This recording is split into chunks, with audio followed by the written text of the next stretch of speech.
Alright, so we are in Maa Sarde School of Body, and the date is 26/08/2002. Okay, so in the previous video we have discussed the Kepler first law, which is also known as law of orbits. Okay, where we have studies about what perihelion, and the second one is aphelion. Perihelion is the what closest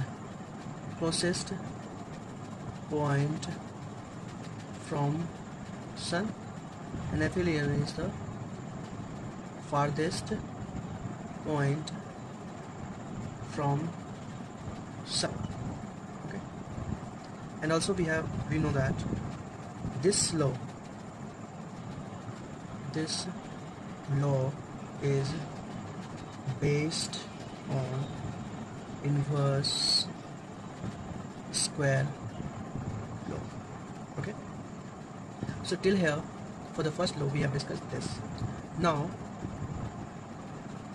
Kepler second law, which is also known as law of areas. So in this law, let us see from the let me write the statement and then we can discuss. Okay, so in Kepler's second law, it states that the line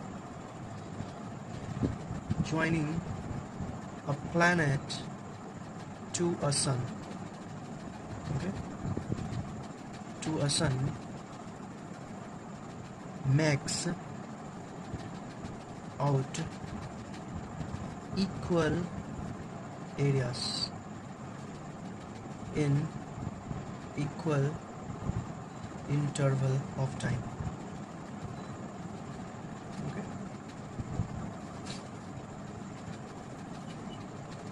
okay, so this is what constant means. Let's say here is a sun, okay, and this is a elliptical shape, okay, and this the horizontal axis, you can say major axis, and this is a vertical, or you can say this is the major axis, and this is the minor axis.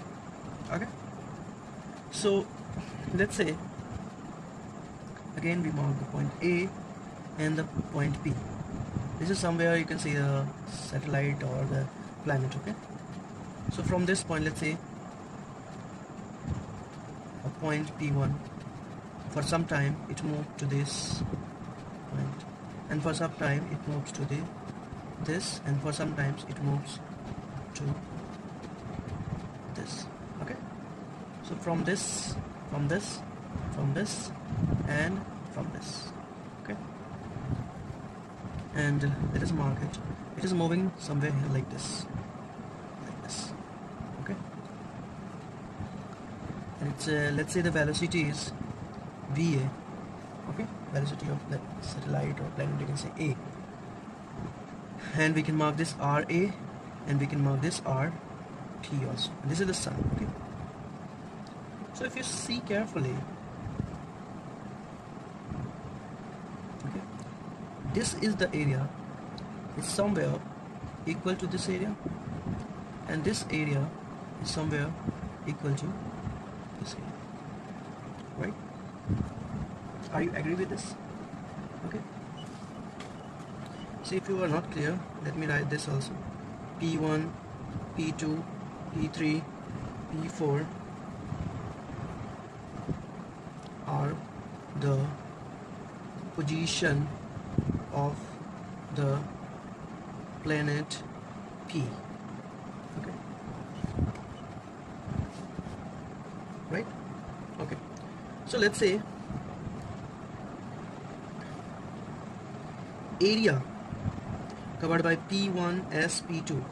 See, P1 S and P2, this area is somewhere equals to area covered with P3 S and P4, the area covered with this, right?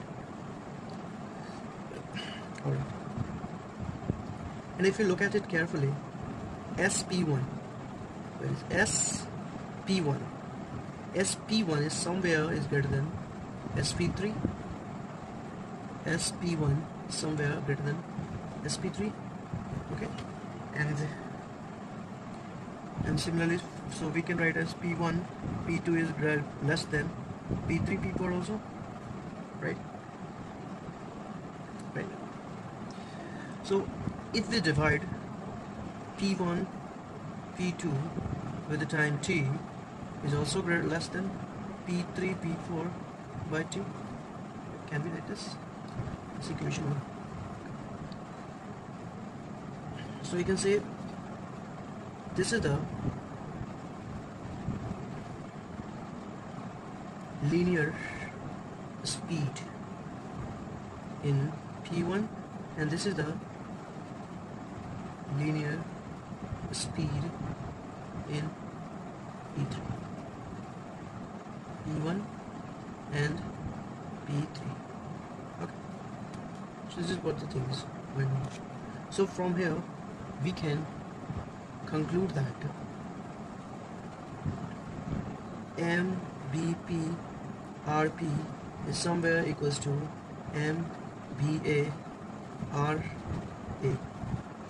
or we can write as BP by BA equals to RA by, okay, this is known as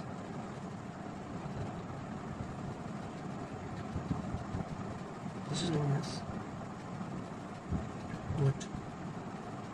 Laws of areas, which is somewhere based on conservation of angular momentum. So that's all for today.